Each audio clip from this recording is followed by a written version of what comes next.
시작. 교회 설교 제목으로는 적합하지가 않죠. 그죠? 네. 자, 오늘 또 제 하나님께서 이 본문 말씀을 가지고 최여름 목사를 통하여 어떤 말씀의 은혜를 주실지 같이 한번 우리가 경청하기로 합니다. 네. 시간을 팝니다. 세상 모든 것들은 이론상 우리가 대가를 지불하면 구할 수 있어요. 그러나 어떤 대가를 지불한다 할지라도 살 수 없는 게 있어요. 그게 바로 시간입니다. 동질성으로서의 시간은 무한합니다. 이는 객관적 시간을 의미해요. 그러나 상대성으로 시간은 유한해요. 시간의 길이와 무게, 넓이와 최적은 사람마다 느끼는 게 좀 달라요. 이를 우리가 주관적인 시간이라고 합니다. 그래서 인생을 산다는 것은 이 객관적인 시간과 주관적인 시간, 양시간의 개념 속에서 사는 것을 말합니다. 그래서 이 시간이 무한하다는 것은 시간의 속성이지 사실 우리하고는 무관한 거, 우리와의 관계에서는 참 이건 아무런 상관이 없는 거예요. 시간이 무한한 것이 시간과 나와의 관계가 무한하다는 건 아닙니다. 시간은 마치 절대 군주와 같아요. 우리는 태어나서부터 죽을 때까지 시간 안에 살잖아요. 시간 안에 사는 것이 인생입니다. 그렇지 않습니까? 시간을 벗어날 수는 없어요. 시간은 항상 인생에게 리미트를 걸어요. 그 리미트는 시간이 걸어놓은 리미트 이상으로 더 우리에게 허용하지 않습니다. 동의하십니까? 네. 인생은 시작부터 시간의 성에 갇혀 삽니다. 시간의 성에 갇힌 인생들은 그 안에서 나름대로 이제 머리를 굴려요. 그것이 뭐냐 하면 바로 행복입니다. 그래서 인생은 행복을 목표로 살아요. 여러분 보세요. 행복 습득은 뭐 어렵다고 보면 어려울 수가 있지만 또 이 상대적인 개념으로 올 때 시간에 비해 보면 그렇게 어렵지는 않습니다. 왜냐하면 행복은 객관적인 기준이 없기 때문에 어려운 게 아니에요. 행복은 철저하게 주관적인 개념이잖아요. 행복은 우리가 노력하면 됩니다. 그러나 시간은 달라요. 시간에는 어떤 나의 노력과 땀을 흘린다 할지라도 시간에는 통하지가 않아요. 먹히지가 않단 말이에요. 이 시간은 완전히 우리와 분리된 어떤 객관적인 실체입니다. 그래서 이 시간을 가지고 우리가 나의 설정으로 행복을 우리가 추구하듯이 그렇게 시간에 대하면 이거는 낭패예요. 행복은 내가 나의 노력과 나의 감정 설정을 하는 것에 따라 달라지지만 시간은 안 그래요. 내가 어떤 생각을 하든 어떤 노력을 하든 시간과는 무관합니다. 시간은 오직 자기를 창조하신 하나님께만 충실할 뿐입니다. 그러나 그 시간도 영원하지 않아요. 지금 우리가 보는 이 시간, 제가 이제 원어 얘기는 하지 않을게요. 이따 궁금하시면 저 뒤에 자료를 보시면 됩니다. 그러면 우리가 보는 이 시간은요, 하나님의 심판대 앞에서 같이 함께 끝나는 시간이에요. 이 시간 영원하지 않아요. 그 후에는 하나님의 영원한 시간이 기다리고 있어요. 자, 지금 우리가 사는 이 세상의 시간과 하나님이 갖고 계시는 영원한 시간은 다르다는 얘기를 지금 말씀드립니다. 시간 안에는 바로 하나님의 공의와 심판이 담겨져 있어요. 그런 성격이 있는 거예요. 시간은 하나님의 속성 중에서 하나님의 공의라고 있어요. 공의를 가장 잘 띈 부분이 시간이에요. 그래서 시간은 어느 시대 어느 누구나 어떤 신분이 있든지 간에 동일합니다. 시간 역시 하나님의 공의 법칙을 어길 수가 없기 때문에 그래요. 그래서 모든 인간이 정해진 시간 안에서 양같이 순해지는 이유가 뭡니까? 이것은 바로 시간 앞에 굴복하는 것이 아니고요, 하나님의 공의의 법칙 앞에 무릎 꿇는 거예요. 이거를 혼동하시면 안 됩니다. 모든 세상 사람들은 때가 되니까 내가 가야지 하고 시간 앞에 굴복하지만 이것은 뭡니까? 그 시간은 하나님의 공의의 법칙에 의해서 만들어진 것이 시간입니다. 사실 이러한데도 여전히 자신의 시간의 유한성과 그 시간의 제한성을 인정하지 않는 사람들이 많아요. 이들은 시간에 대해서 자기가 한 터럭도 느리거나 더 한 올더도 만들지 못합니다. 그 시간이 창조될 때 동참한 적도 없어요. 곧 자신의 인생이라고 주장한 그 시간을 만드는데 여러분과 제가 기여한 게 뭐가 있습니까? 조금도 없어요. 그런데도 인간들은 얼마나 자기중심적인지, 우리가 지금 누리는 이 시간이 전부 다 온전히 내 것으로 착각합니다. 그건 착각이에요. 시간의 소유주는 누구라고요? 하나님이십니다. 그 시간을 만드는데 내가 관여한 것이 아무것도 없어요. 그 시간을 내가 소유하겠다고 우리가 대가를 지불한 적도 전혀 없어요. 그런데도 하나님은 그 시간을 우리에게 내어주신 겁니다. 곧 하나님께서 우리에게 시간을 내어주시는 조건으로 어떤 대가를 받지 않으셨어요. 왜요? 선물로 주셨기 때문에 그래요. 그래서 이렇게 시간을 선물로 받은 자를 세상에서 뭐라고 얘기하냐면 인생이라고 표현하는 겁니다. 곧 인생은 시간을 부여받은 자, 시간을 맡은 자를 인생이라고 합니다. 죽은 자는 인생이 아니잖아요. 왜요? 그는 시간을 회수당한 거예요. 그에 대한 명칭은 시체, 시신 이렇게 말할 뿐입니다. 보세요. 주인이 관리자에게 여러 가지를 많이 맡길 수가 있어요. 그 중에 맡긴 것의 최고가 뭐냐 하면 시간입니다. 시간보다 더한 기쁨과 행복이 도대체 뭐가 있습니까? 다른 어떤 것도 시간에 비견될 만한 것은 없어요. 이것이 저의 생각이 아니라 성경의 일관된 시각이에요. 누가복음 12장 20절 말씀 제가 봉독합니다. 하나님은 이르시되 어리석은 자여 오늘 밤에 내 영혼을 도로 찾으리니 그러면 내 준비한 것이 누구의 것이 되겠느냐 하셨으니. 이럴 때 하나님이 이렇게 주장하시는데, 이렇게 선포하시는데 누가 하나님 앞에서 내 인생 돌려달라고 항변할 자가 누가 있겠습니까? 그것은 처음부터 내 것이 아니었기 때문에 그래요. 문제는 인생들이 그것이 이 시간이 내 것인 줄 알고 내 마음대로 쓴 책임이 모든 사람들에게 있는 거예요. 그래서 오늘 본문 말씀은 세월을 아끼라 때가 악하니라고 말씀한 겁니다. 여기서 세월은 우리의 세월 말하는 게 아니에요. 하나님의 시간을 말하는 거고요. 뒤에 때는 인간의 시간을 말하는 거예요. 달라요. 인간은 악합니다. 항상 악합니다. 그렇기에 인간은 항상 악한 생각만 하고 악한 일만 행합니다. 그것이 인생사예요. 세월은 하나님이 관장하시는 하나님의 시간이에요. 이 세월은 우리가 볼 때 질적인 시간입니다. 아주 특별한 사건적 시간이에요. 그러나 이 질적인 시간 안에 우리가 말하는 양적인 시간, 우리의 60년 샀다, 100년 샀다, 이 시간이 다 포함되는 거예요. 근데 이 둘의 시간이 전부 다 누구 거라고요? 하나님 거예요. 인간 거 아니에요. 누가 100년을 살았든, 누가 아니면 60년을 살았든, 누가 아니면 100년 동안 살면서 지구를 개혁할 정도로 엄청난 일을 했던, 그런 업적을 쌓았던 그 모든 것은, 시간과 업적은 전부 다 누구 거라고요? 하나님의 겁니다. 이것을 외면한 채 인간들은 인생을 내 인생이라고 얘기해요. 여기서 내 인생이라는 말은 뭐냐 하면, 내 인생이라고 말할 때 그것은 내 것이라고 하는 의미잖아요. 내 인생이라고 해요. 내 것이라는 의미예요. 그러나 그 인생의 시간은 우리가 지금 얘기했다시피 내 것 아니잖아요. 그건 내 것입니까? 내 것이라면 보세요. 내 것이라고 주장하는 분들 제가 말씀드리겠습니다. 내 것이라고 한다면 내가 내 마음대로 원하는 대로 써야 되잖아요. 내 마음대로 한 1000년 만년 살아야 되잖아요.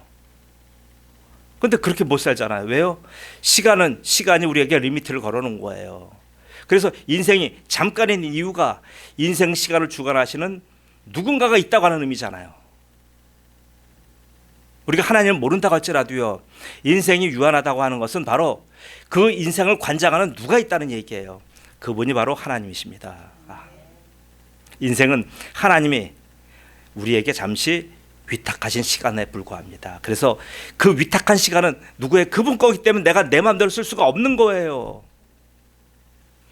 여기서 오늘 아끼다, 세월을 아끼라라고 하잖아요. 세월을 아끼다라는 말은 두 가지의 의미로 쓰였어요. 자, 첫째는 내가 어떤 것을 구입한다. 이게 지금 여기 성경에 나오는 원문의 아끼다라는 의미예요. 자, 내가 나의 모든 것을 다 투자하여 무엇을 사라고요? 세상의 여러 가지 영화와 여러 가지 물질을 사라는 것이 아니라 바로 세월을 사라는 얘기, 하나님의 것을 사라는 얘기예요. 하나님의 시간을 사라고 하는 의미예요. 이것은 무엇을 말합니까? 그럼 어떻게 시간을 사요? 어디 시간 파는 상점이 있습니까? 어디 세상에 시간 파는 상점이 있습니까? 김선영이라고 하는 작가가 있어요. 그 2012년에 낸 소설 시간을 파는 상점이라고 하는 책이 있어요. 저도 몰라요. 저도 안 읽어봤어요. 그냥 이렇게 한 번만 인터넷에서 훑어본 정도입니다. 저는 읽어보지 않기 때문에 제가 내용을 말씀을 못 드렸어요. 그러나 시간을 파는 상점은 그 어디에도 없습니다. 진시황도 그 시간을 사러 다니다 그만 죽었잖아요. 봐요. 시간을 파는 가게 없어요. 여기서 그러면 세월을 사라는 말은, 자, 잘 들으십시오. 시간이 제공하는 가치, 시간이 주는 기회를 추구하라는 의미입니다. 자, 다시요. 여기서 시간을 살아가는 의미는 시간 자체를 살아가는 것이 아니라 그 시간이 제공하는 가치가 있고요. 그 시간이 주는 기회, 그것을 추구하라고 하는 의미입니다. 하나님의 시간은, 하나님은 절대적으로요 시간을 주관하셔요. 인간을 주관할 것 같지만 안 그래요. 하나님은 시간에 대해서는 어떤 타협도 하지 않으십니다. 대신 하나님은 시간에서 비롯된 모든 기회를 우리에게 무한대로 제공하셔요. 믿으십니까? 이러기 때문에 하나님이 주시는 그 시간의 기회를 믿고요, 젊은이들이 도전하는 거예요. 새로운 세계를 만드는 거예요. 자기가 어떤 일을 시도하는 거예요. 아니, 하나님은 절대적인 시간을 우리에게 더 제한시켜 주셨지만 그 시간 안에서 무수한 기회와 무한한 도전의 기회를 우리에게 허락하신 거란 말이에요. 왜 그것을 쟁취하지 않으십니까? 그것은 내가 쟁취해서 내 것으로 만들어서 그것을 가지고 우리가 돌파해야 되는 거예요. 그 기회가 곧 가치입니다. 인생은 사실 그 기회를 잡는 것이에요. 그 기회를 잡을 때 거기다 대가를 지불하고요, 산 기회 하나하나가 곧 그 사람의 인생의 가치가 되는 겁니다. 인간이 할 수 있는 것은 바로 뭐예요? 시간을 산다고 하는 것은 인생의 가치를 발견하는 거예요. 그래서 인생 자체의 길이를 누리는 것이 아니에요. 누구나 다 히스기야 왕처럼 하나님 앞에 기도하면 인생 15년도 늘어나지 않아요. 그런 거 헛된 기도하지 마세요. 또 설령 늘어난다고 하더라도요, 중환자실에서 15년 동안 누워있다고 하면 그거 무슨 의미가 있어요? 자꾸 시간은요 양적인 싸움하는 게 아니에요. 인생은 물리적인 시간과의 싸움이 아닙니다. 생물학적인 장수가 목표가 아니에요. 정말 중요한 것은요, 시간에 주는 기회와 가치를 내가 현재 누리고 있느냐에 하는 문제입니다. 믿으십니까? 아멘. 시간의 절대 용량은 나의 소관이 아닙니다. 그 시간 안에서의 밀도 있는 삶이 우리가 할 일이에요. 그래서 윤동주는 서시에서 죽는 날까지 하늘을 우러러 한 점 부끄러움이 없기를, 잎새에 이는 바람에도 나는 괴로워했다. 별을 노래하는 마음으로 모든 죽어가는 것을 사랑해야지. 그리고 나에게 주어진 길을 걸어가야겠다. 오늘 밤에도 별이 바람에 스치운다라고 1941년 11월 20일 이렇게 고백한 거예요. 보세요. 여기 보면 죽는 날, 주어진 길 이런 말이 나와. 이런 것은 바로 뭐냐면 바로 본문으로 말한다면 하나님의 세월에 해당돼요. 왜요? 죽는 날 주어진 길은 자기가 마음대로 못하는 거잖아요. 그건 하나님이 허락하신 하나님의 세월이에요. 그리고 거기서 자기의 자세가 있어요. 부끄러움 없이 또 죽어가는 것을 사랑하고 그리고 주어진 길을 걸어간다라고 하는 것은 뭐예요? 본문의 세월을 아끼라에 해당되는 겁니다. 윤동주는 문익환 선생, 김영석 선생과 함께 평양에서 수학하고 만주에서 수학한 일제에 항거했던 하나님의 사람입니다. 그는 1945년 해방되기 전에 27살의 나이로 죽었어요. 얼마나, 지금 여기서 윤동주보다 어린 사람은 우리 우빈이하고 몇몇 없어요. 서윤이하고 그럴 겁니다. 그는 인생의 절대적인 시간 자체에 연연하지 않았습니다. 오히려 그 시간에 주는 기회와 가치에 입각하여 살았습니다. 윤동주는 오늘 본문의 말씀처럼 그렇게 사는 거예요. 그는 그래서 떠났지만 한국인의 가슴 속에 지금도 영원히 살아있잖아요. 인생은 이렇게 사는 겁니다. 누구나 떠나는 인생 여정이에요. 그 여행에서 온갖 두려움에 사로잡혀 무가치하게 기회를 놓치고 사는 자들이 너무나 많습니다.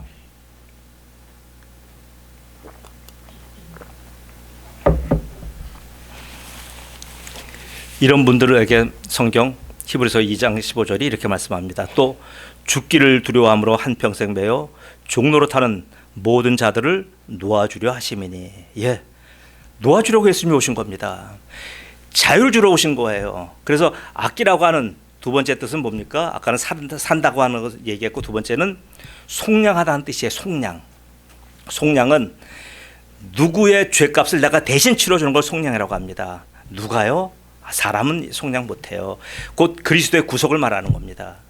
세월 안에서 인생에 가장 가치 있는 일은 무엇보다도요, 여러 가지 많은 일을 할 수 있고 세상에 많은 업적을 남길 수 있어요. 그러나 가장 중요한 것은 예수님의 구원이라고 하는 의미를 담긴 바로 이 악기라를 만나는 거예요. 예수님을 만나지 못한다면 그 인생 의미가 없어요. 인생은 예수님의 구원을 받을 유일한 때입니다. 인생에 해야 할 일 중에서 가장 중요하고 긴급한 일은 내가 구원받는 겁니다. 믿으십니까? 아멘. 여러분의 인생 우선순위는 무엇입니까? 여러 가지 중요한 것들 많이 있겠죠. 우리는 보통 거기에 많은 시간과 노력을 투자합니다. 그러나 그것은 우리가 사랑하고 아껴준 만큼만 그렇게 우리를 그렇게 아껴준 만큼도 우리가 그렇게 투자한 만큼도 우리에게 보답하지 않아요. 마치 이익 집단에서 만난 사람들 같아요. 이익 집단이라는 게 그렇잖아요. 거기서 함께 있을 때는 절친이었는데 그 상황과 그 여건이 바뀌니까 이제는 아득하고 대면대면해지는 관계가 되잖아요. 인생에서요, 예수 그리스도의 구속을 만나지 못하는 것처럼 슬픈 일은 없어요. 이는 정말 땅을 치고 후회될 일이에요. 예수님은 가장 좋은 곳으로 여러분을 대합니다. 그런데 인생들은 예수님을 어떻게 대합니까? 자기가 늘상 반복되고 늘상 진부하고 아주 이 루틴한 그런 평범한 일상보다도 예수님을 못하게 대해요. 아니 목사님 무슨 그런 말씀을 막 하십니까? 예수님은 하나님의 가장 귀한 하나님의 복음과 하나님의 나라를 갖고 오셨어요. 그러나 인간들은 그렇게 대하지 않아요. 인간들은 어떻게 해요? 자신과 자신에게 빠져서 예수님과 그의 선물에 대해서 무관심합니다. 그러나 여러분 보십시오.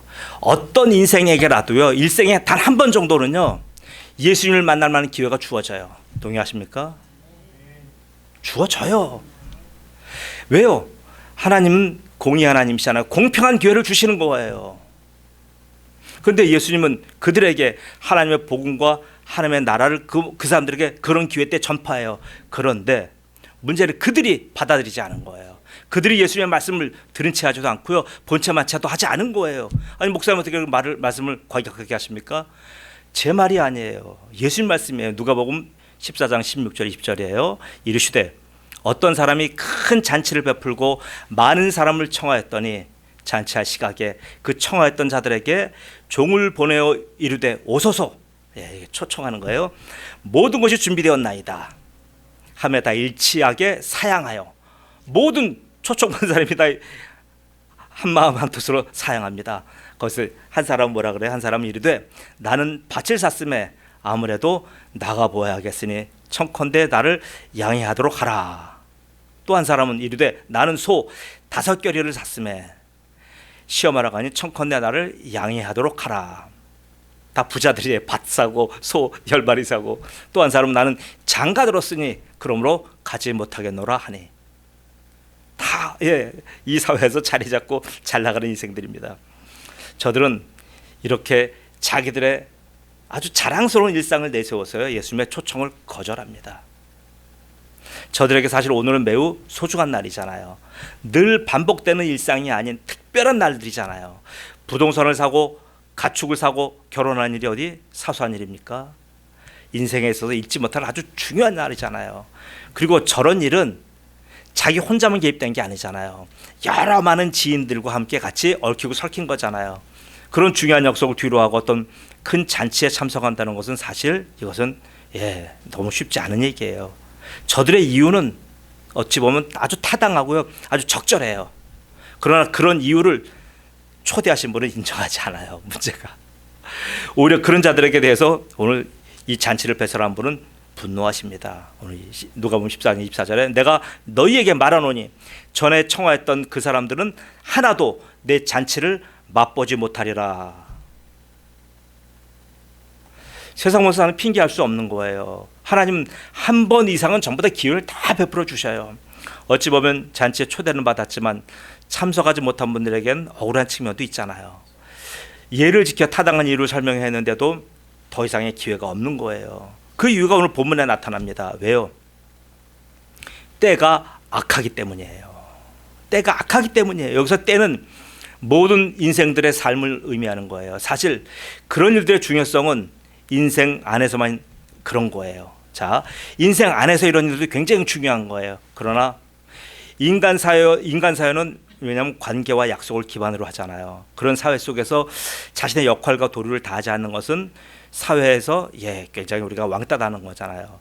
그런 중요성을 가진 일들을 이 사람은 하고 있고 그런데 개입되어 있기 때문에 예의를 갖춰서 거절했는데 왜 잔치 배설자는 이들을 그렇게 매정하게 대한 겁니까? 그 이유를 오늘 설명할게요. 바로 누가복음 12장 19절 20절 말씀 나와요. 또 내가 내 영혼에게 이르되 영혼아 여러 애쓸 물건을 많이 쌓아두었으니 평안히 쉬고 먹고 마시고 즐거워하자. 하나님은 이르시되 어리석은 자여 오늘 밤에 내 영혼을 도로 찾으리니 그러면 내 준비한 것이 네 것이 되겠느냐. 하나님의 세월과 나의 때가 충돌할 때 어떻게 됩니까? 우리는 하나님의 세월에 순종해야 됩니다. 근데 그렇지 않잖아요. 하나님의 세월과 나의 때가 충돌할 때 우리는 거의 다 나의 때를 선택합니다. 이것이 죄성이에요. 초청을 거부한 것은 나의 때를 하나님의 세월보다 더 소중하게 여긴 거예요. 이걸 죄라고 합니다. 그래서 구원잔치의 주체자는 그들에게 분노한 겁니다. 시간의 소유주가 인생의 시간보다 더 귀한 영생의 시간을 갖고 나와서 그들의 백성들을 초청하는데 보기 좋게 퇴짜 맞은 거예요. 이런 인생들이 그들의 인생에서 너무 많은 것을 받아 누리고 있는 현실의 이유 때문에 그래요. 꼭 그들은 축복과 행복 속에서 인생을 살고 있는 사람들이에요. 인생 시간은 보세요. 인생과 영생을 지금 설명합니다. 인생은요 파일럿 프로그램이라고 얘기할 수 있어요. 파일럿 프로그램이라고 예를 들면 예고편이에요. 어떤 이제 드라마를 만들기 전에 드라마가 이제 20부작이다. 그러면 한 1부작이나 20분 정도를 만들어서 파일럿 프로그램을 만들어서 내보내요. 반응을 테스트하는. 이는 파일럿 프로그램은 미완성이며 이제 시작이라고 하는 의미가 들어가 있는 거예요. 그래서 파일럿 프로그램은 본편을 예고하는 맛보기 프로그램입니다. 이것은 한시적이고 제한적이에요. 바로 이것이 인생의 시간입니다. 인생은 이래요. 우리는 인생 100년이 모든 것을 완성한 시간으로 보지만 아니요. 성경 그렇게 얘기하지 않습니다. 인생의 100년 아니라 200년을 할지라도요. 인생은 바로 예고편이라는 얘기예요. 그럼 본편이 뭐예요? 본편은 영생입니다. 영생이 하나님의 레귤러 프로그램이며 아주 영원한 프로그램이에요. 곧 본편이에요. 그래서 모든 인생은 이 하나님의 정규 프로그램 안으로 다 들어가야 됩니다. 디모데전서 2장 4절이에요. 다 들어가야 되는 이유를 얘기해요. 하나님은 모든 사람이 구원을 받으며 진리를 아는 데 이르기를 원하시느니라. 하나님 모든 사람이 다 이렇게 하나님의 본편에 들어가기를 원하시는 거예요. 요한복음 3장 16절입니다. 하나님 세상을 처럼 사랑하사 독생자를 주셨으니 이는 그를 믿는 자마다 멸망하지 않고 영생을 얻게 하려 하심이라. 보세요. 인생이 아니라 영생에 들어오라는 얘기예요.